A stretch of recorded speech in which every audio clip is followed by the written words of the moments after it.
Hello, welcome. Happy Friday. Thank you for joining us on this edition of News 2. I'm Sandra Gumansing. In our top story, Virgin Islands consumer laws have been broken during this disaster experience, from necessity food items to housing lease agreements to recovery appliances. Consumers have reported instances of price gouging to the Department of Licensing and Consumer Affairs to protect consumer rights and uphold Virgin Islands law. The DLCA has begun to take action. News 2 Stephanie Brown reports. To receive business and professional licenses, residents are familiar with the Department of License and Consumer Affairs, but since Hurricanes Irma and Maria, the DLCA has focused mainly on one concern. We've got the concern of price gouging, of course, which is a major concern of the consuming public. About 30% of the territory has regained power from the Virgin Islands Water and Power Authority, and the remaining residents without power have been purchasing generators, but not always from recommended retailers. And what's been happening is that there have been issues with persons who get these generators and they malfunction, and then they're not being serviced by the people who sell them. On local radio talk shows, consumers have expressed their concerns on price gouging on necessity items. According to VI law, once the governor of the Virgin Islands declares a state of emergency, the DLCA activates freezing prices. The prices are frozen based on a list that is by law required to be submitted throughout the hurricane season every first of the month. So from June 1st to November 1st, those price lists are supposed to be submitted by those business operations that sell hurricane-related commodities. Commissioner Carrington further informed that he has received documented complaints on price gouging and has taken steps to enforce consumer laws. We're in the process now of sending notifications out to those, what we call notices of a violation, to those businesses who have not submitted a price list. I can't give you a number, but it's certainly probably in 50 or more at least. For News 2, I'm Stephanie Shalana Brown. Now, in response to numerous inquiries, Senator Gene Ford is providing information. He said he sought for Virgin Islands residents who wish to appeal the denial of a federal disaster SNAP benefits. Some individuals have been denied based on various criteria, he said. Felicia Blyden, Department of Human Services Commissioner, reminds residents that Saturday is the last day for residents to apply for DSNAP. Some of the sites have been consolidated. There are now 3 sites, and it's on St. Croix at the DHS Mars Hills office, in Frederickstead on St. Thomas, Tutu Park Mall, St. John at the DHS Multipurpose Center. The Saturday site times will be from 8 a.m. to 1 p.m.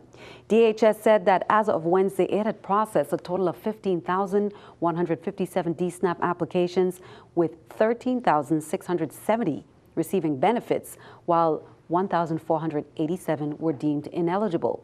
According to Ford, there are 3 avenues to appeal a denial of benefits for the DSNAP program. The first is to speak to the eligibility supervisor at the site where the initial application was submitted.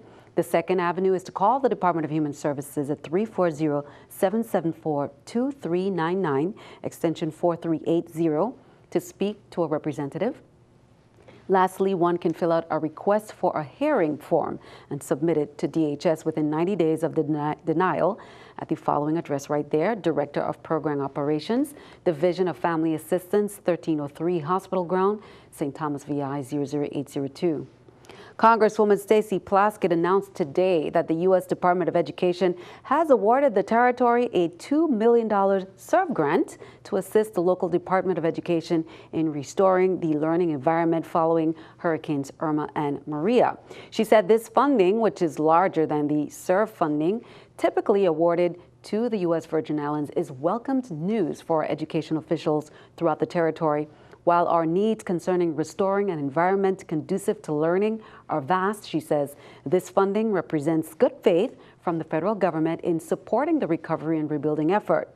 Project SERVE provides funding for local educational agencies, institutions of higher education, and in cases of major disasters, state education agencies that have experienced a significant violent or traumatic event, and need resources to respond, recover, and reestablish a safe environment conducive to learning.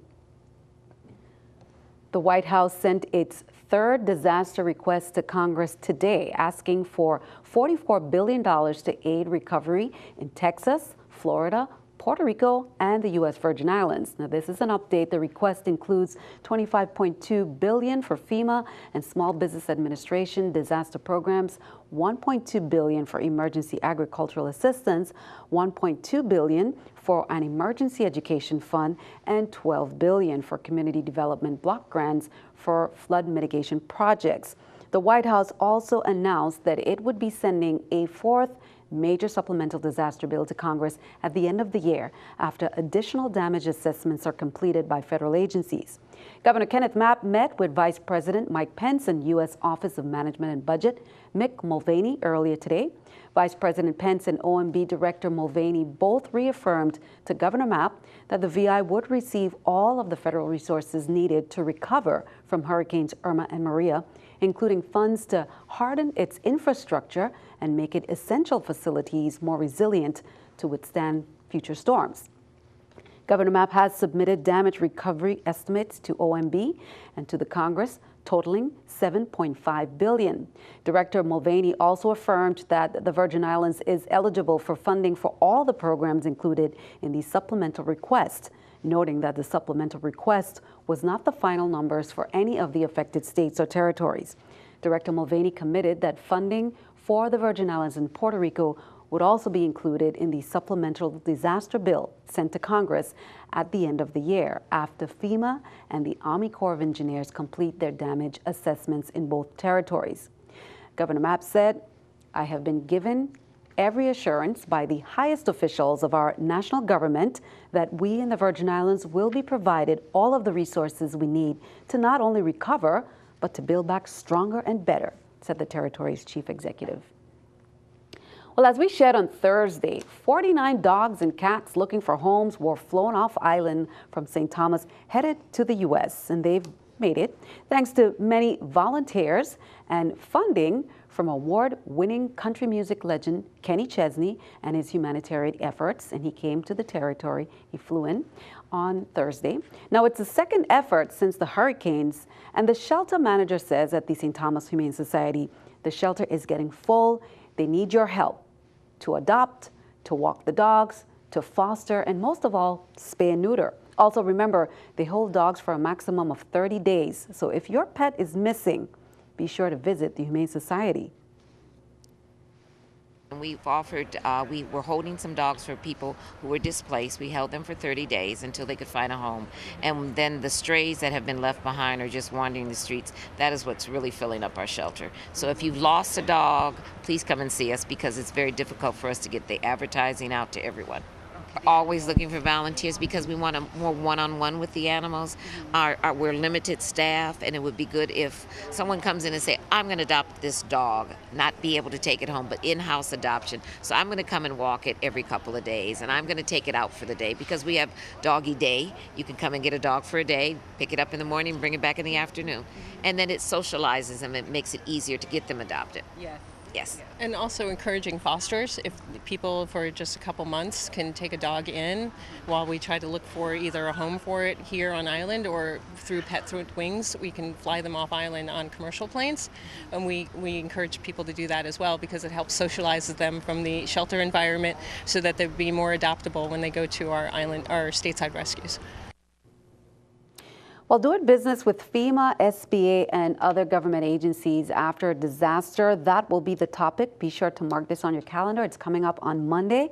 It's the third informational recovery seminar that will be held for small business owners and the general public on Monday, November 20th at the Juan F. Louis Hospital and Cardiac Center from 1 o'clock. The seminar will provide some critical information, and there will be an opportunity to ask questions. Well, turning to Puerto Rico, CNN reports that the embattled head of Puerto Rico's power authority stepped down today, nearly 2 months after Hurricane Maria left much of the island without electricity. Ricardo Ramos, executive director of the Puerto Rico Electric Power Authority, also known as PREPA, submitted his resignation to the Bankrupt Utilities Board. It was effective immediately, according to PREPA. He stepped down days after Puerto Rico's governor declared that power generation had reached 50% capacity, only to see an outage leave parts of San Juan without power for hours. It was the second outage in as many weeks. Ricardo Ramos took over the embattled Puerto Rican utility last year. PREPA's statement did not say why the man who took over the utility was resigning. It said Ramos would offer additional information later Friday on Twitter. Governor Ricardo Rosselló posted articles on Twitter about an event he attended on Friday, after which he told reporters that Ramos had become a distraction and his tenure unsustainable. In a statement on Twitter, Rosselló did not give a reason for Ramos's departure. He said he was recommending the appointment of engineer Justo Gonzalez as interim director in order to begin the search for Ramos's replacement. Keeping our eye on the economy, let's take a look at the numbers. We can see everything down. The Dow 100, NASDAQ 10, S&P 500 down at 6. Coming up on News 2, we have the WAPA restoration update, as well as a program for youngsters that helps them with the recovery efforts of the hurricanes. That's coming up.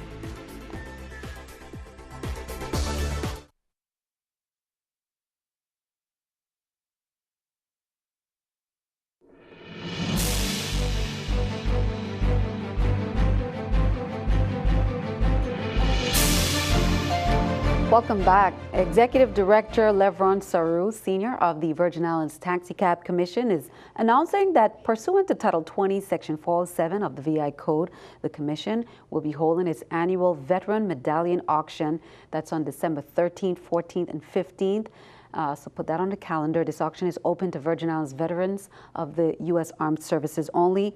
Applications can be picked up at the Taxicab Commission's office during regular working hours, Monday to Friday, 8 a.m. to 3. Bid forms must be deposited in the bid box no later than 9 a.m. the day of the auction, St. Thomas, St. John, and 2 days before St. Croix. Applications must be taken to the Office of Veterans Affairs for verification of eligibility as a U.S. veteran on the island for which that bid is scheduled.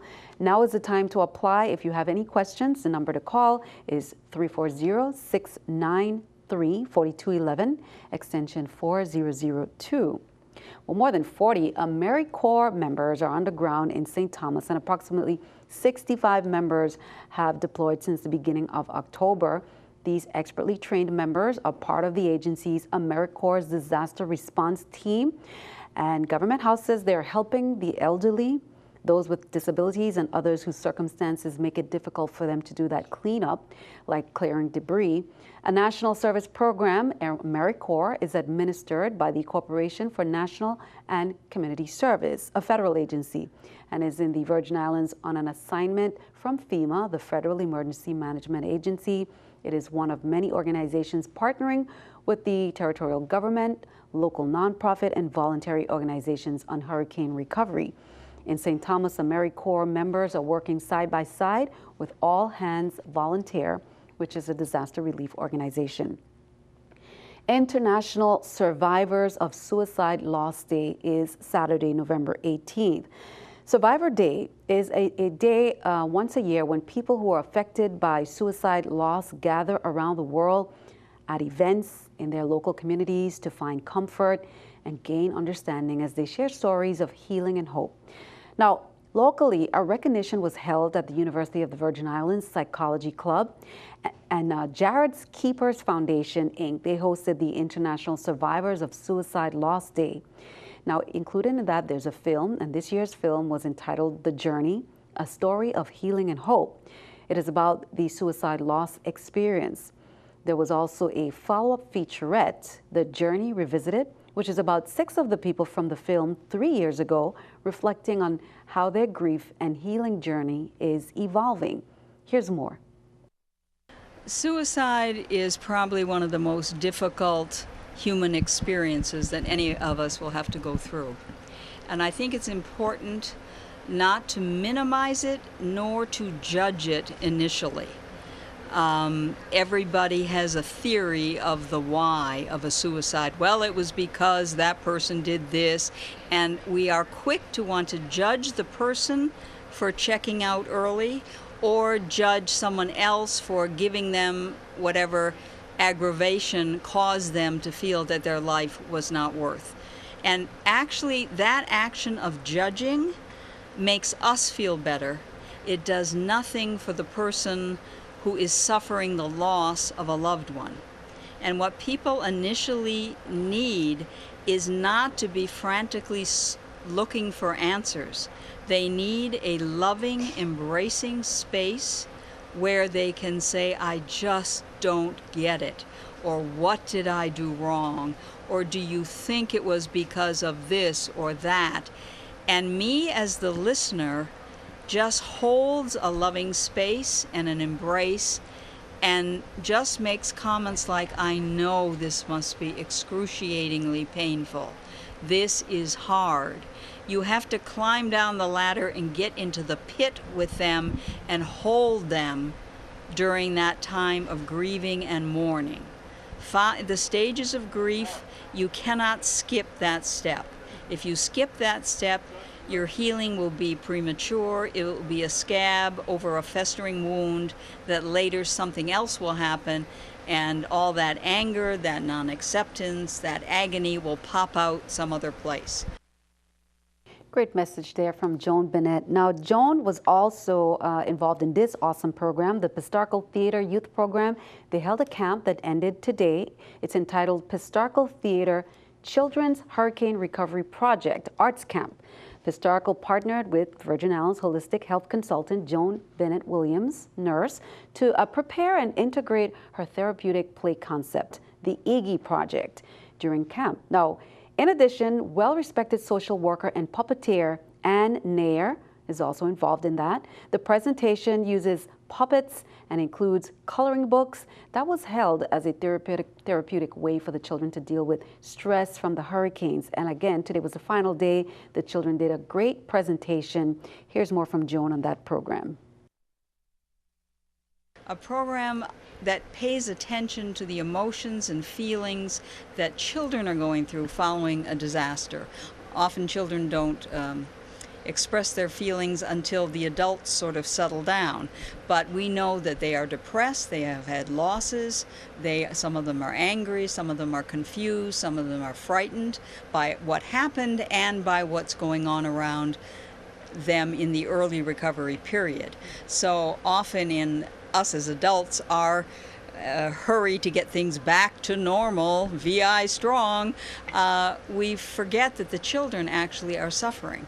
And so we want to have an early intervention to help the children recognize their emotions and feelings and be able to express them in a safe place. Through the arts, we've been able, that is a fabulous way to express emotion. Dance, poetry, drama, music, singing, there's just been yoga. There's been so many ways that they've been able to express with words, with their bodies, with their imaginations, and debrief a lot of the negative stress. This weekend in Roosevelt Park, the puppet show the Iggy Puppet Show will be shown at 1 p.m. in Roosevelt Park at the event that Janet Sauer is having for children in general. Our puppet show will just be a part of the activities that she is having, and I'm not sure what all of that entails, but I know it's going to be a wonderful time for children and for parents to bring the children to this program this Saturday.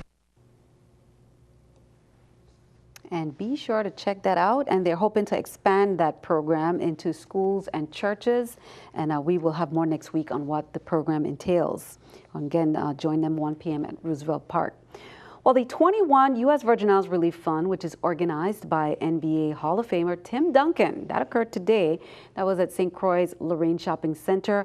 Hundreds of hurricane survivors filled the parking lot for the distribution of food, which had a distinctive Thanksgiving feel, water, and even generators and refrigerators. It was all done with love and compassion, especially as we enter the holiday season. We are actively going out in the community and seeking out individuals who are in need. We've been able to distribute some generators and fridges to elderly and ill, those who may have those needs that require refrigerated meds. We have come a long way. we have struggled at the beginning after the hurricane, but we can continue this drive, and we are coping with the situation. And I think that getting food supplies from different organizations like the Timmy Duncan, trying to assist the people, come at a very good time near Thanksgiving, and we are happy and grateful. But we can still use more supplies. We feel like there's still a need in St. Thomas, so there will be a food distribution on Sunday outside of Windmill 2.0 in the Virgin Islands Housing Finance Authority complex in Frenchtown, St. Thomas. Same times, same quantity. You know, this is all about the Virgin Islands right now, and bringing that spirit to everybody. And this is the first blessing of the holiday season. Good job, guys. Thanks for that. Well, here is our WAPA restoration update. John Grillo, who's the Director of Corporate Communications for Virgin Islands Water and Power Authority, has indicated that 30% of the territory has been re-energized to date. Grillo said that for the next several days, linemen will continue working to restore power to Frederiksted, St. Croix. Here's more. John? On St. John, crews continued restoration work on Feeder 9E near Boatman's Point, while other crews planted poles from the point where Feeders 7E and 9E intersect toward the fire station. There's also ongoing work from Great Cruise Bay to Fish Bay. Over on St. Croix, work on Feeder 8B continued with additional customers on Queen Street, including the credit union being restored, as well as customers in portions of the Hannes Rest community. Work in Hannes Rest is approximately 90% complete. On Feeder 3A, additional customers were restored between Golden Rock and the Fitness Center, as well as in Herman Hill and Catherine's Rest. Work in the Sion Hill area on Feeder 4A is approximately 60% complete, with some customers there and Estate Rattan being restored, along with the Free Will Baptist School. Work in Estate Rattan will continue through the weekend. On Feeder 5A, the Sugar Mill Villas were restored, as well as additional customers in Estates Ruby and Barron Spot. The entrance to the container port on Feeder 9A expected to be energized on Friday. On St. Thomas, primary circuits on Feeder 8A are energized from the Harley Power Plant to Savannah, facilitating the restoration of additional customers. The Department of Labor's offices and surrounding businesses on Lower Comprinsensgata were restored, and the Palms Court Harborview Hotel is expected to be energized on Friday. Additional customers on Feeder 6A near the Berry Fire Station in Estate Dorothea were energized, while reconstruction work continued on Feeder 7A from the Four Corners intersection to the Solberg Road. Work to redevelop the primary circuit on Feeder 10A from near the Cancrine Junior High School campus to Gregory East continued, as well as work on Feeder 7D in the Cookie Point area. On Feeder 10B, new poles are planted along the roadway to the Seaview Nursing Home. Additional poles were planted on Megans Bay Road near the Lovenland housing development toward Peterborg. Crews will be planting poles near the entrance to the Bavoni landfill in preparation to restore service to the landfill's scale and other administrative functions at the site. There's also ongoing reconstruction work on St. Thomas at Plantation Manor and along the top of Bunker Hill. Thanks for that update, John. Stick around. Your News 2 AccuWeather forecast is coming up next.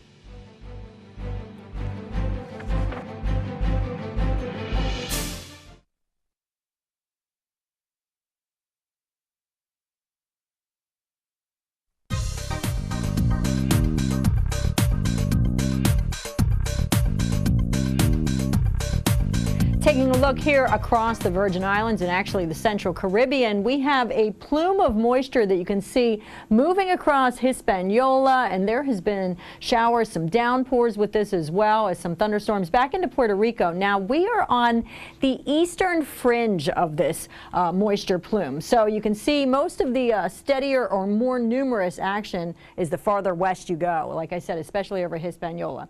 Since we're on the fringe side, we are going to keep some showery weather in the forecast. So tonight we have showers around the area with a temperature of 77 degrees. Now for tomorrow, it'll be showery, unsettled here around St. John as well, with a temperature of 84 degrees. Into St. Thomas, 84 degrees, and some showery weather in the forecast for you as well. St. Croix, a good deal of clouds around, some showers, and a high temperature of 86. And as we take a look at the marine forecast for the Atlantic side, the waves are 2 to 4 feet. Winds are out of the west at 5 to 10 knots. So we have the westerly moisture there. So with those westerly winds, that's how we're getting that moisture moving in. Southwesterly winds in the Caribbean side are at 5 to 10 knots, and we have waves of 2 to 4 feet here. And as we look through the forecast, what will happen is those winds will start to turn and become more easterly. So we will get back more into a trade wind pattern,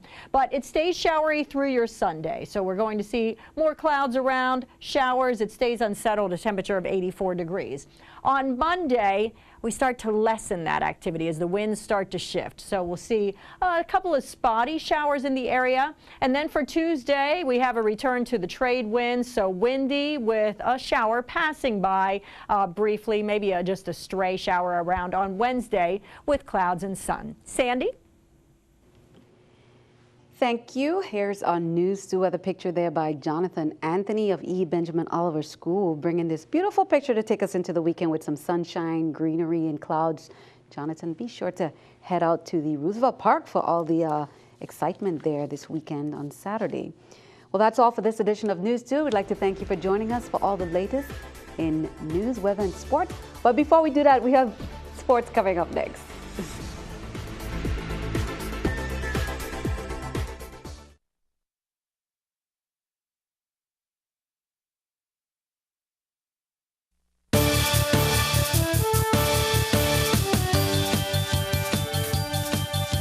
I'm Gary Anthony, and this is News 2 Sports. Let's jump in quick with NFL Thursday night action. The Pittsburgh Steelers hosting the Tennessee Titans. First quarter action, Big Ben Roethlisberger to Antonio Brown, 41-yard touchdown. 7-0 Steelers. Big Ben would throw 4 TDs on the night, 3 to Antonio Brown.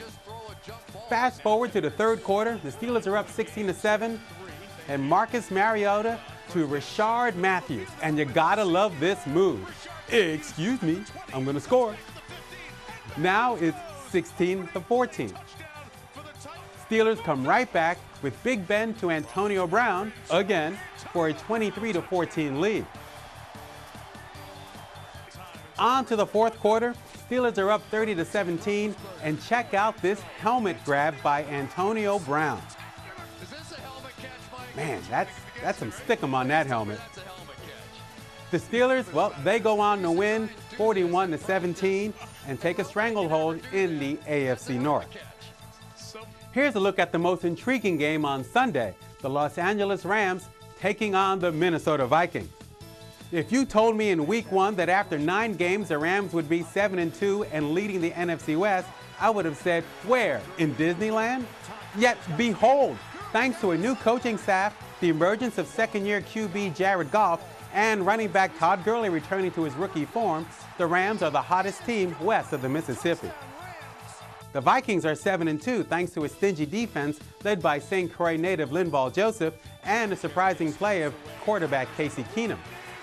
Since taking over for Sam Bradford, Keenum has led the Vikes to 5 straight wins and the top spot in the NFC North.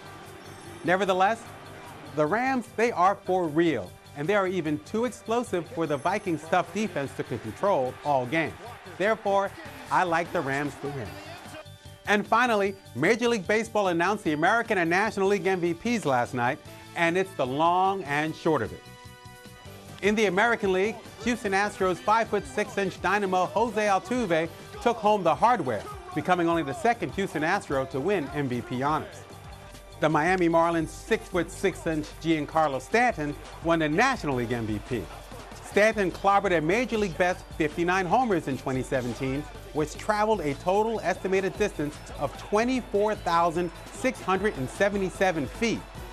Now, doing the math, that's 4.6 miles of home runs in one season. Yowza! That's it for sports. Have a fabulous weekend, everybody. Sandy, back to you. Thanks for that, Gary. You as well. Have a wonderful weekend, and all of our viewers, we will see you next week. All the best.